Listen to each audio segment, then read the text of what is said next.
Hi అండి, అందరికీ ఎలా ఉన్నారు? అందరూ బాగున్నారా? ఈరోజు నేను మరో పచ్చడితో మీ ముందుకైతే వచ్చేసాను ఫ్రెండ్స్. ఎప్పుడు లాగానే పల్లీల చట్నీ, పప్పుల చట్నీ, కొబ్బరి చట్నీ ఇవే కాకుండా అప్పుడప్పుడు మనం టిఫిన్స్లోకి కానీ అన్నంలోకి కానీ సూపర్గా ఉండేలాగా ఈ చట్నీని అయితే ఒకసారి చేసి చూడండి ఫ్రెండ్స్. చాలా బాగుంటుందండి. అయితే మనం కూర కోసం పచ్చి అరటికాయలు తీసుకొచ్చుకుంటాం కదా ఫ్రెండ్స్.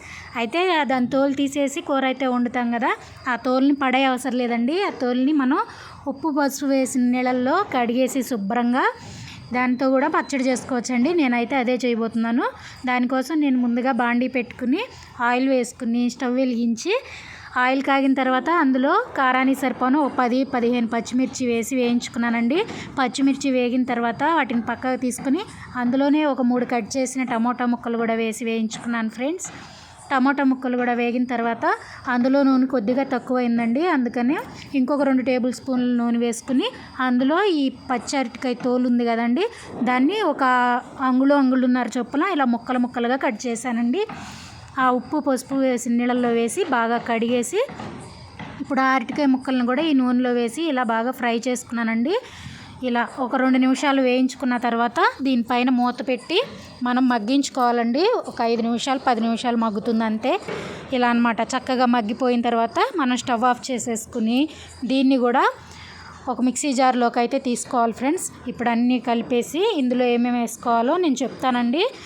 ఇందులోకి ఒక నిమ్మపండు సైజ్ అంతా చింతపండు వేసుకోవాలండి. తర్వాత రుచి సరిపడినట్టు ఉప్పు వేసుకోవాలి. చూడండి ఇలా అన్నమాట. ఇప్పుడు నేను వేస్తున్నాను కదా, అలాగే ఒక 4 వెల్లుల్లి రెబ్బలు వేసుకున్నాను. తర్వాత ఒక టేబుల్ స్పూన్ వరకు జీలకర్ర వేసుకున్నాను. వేసుకుని దీన్ని చక్కగా మిక్సీ పట్టుకోవాలండి. బాగా మెత్తగా పేస్ట్ ఏం అవసరం లేదు ఫ్రెండ్స్. కొంచెం కచ్చాబచ్చాగా ఉండేలాగా మిక్సీ పట్టుకుంటే మనం అన్నంలో తినేటప్పుడు చాలా బాగుంటుందండి. ఇలా కచ్చాబచ్చా పట్టిన తర్వాత దీన్ని ఒక గిన్నెలోకి అయితే తీసేసుకుని ఒక పెద్ద ఉల్లిపాయని చిన్న ముక్కలుగా కట్ చేసి ఇందులో వేసి కలుపుకుంటున్నాను ఫ్రెండ్స్. నేను దీనికైతే ఎలాంటి తాలింపు పెట్టట్లేదండి, మీకు ఇష్టమైతే పెట్టుకోవచ్చు. నేను కొన్ని పచ్చళ్ళకి తాలింపు పెడతాను, కొన్నిటికి పెట్టనండి. అది నా పర్సనల్ ఇష్టం అండి. అలా మీకు నచ్చితే తాలింపు అయినా వేసుకోవచ్చు ఫ్రెండ్స్. అంతే. రైస్లోకి వేడి అన్నంలో వేసి తింటే చాలా బాగుంటుందండి.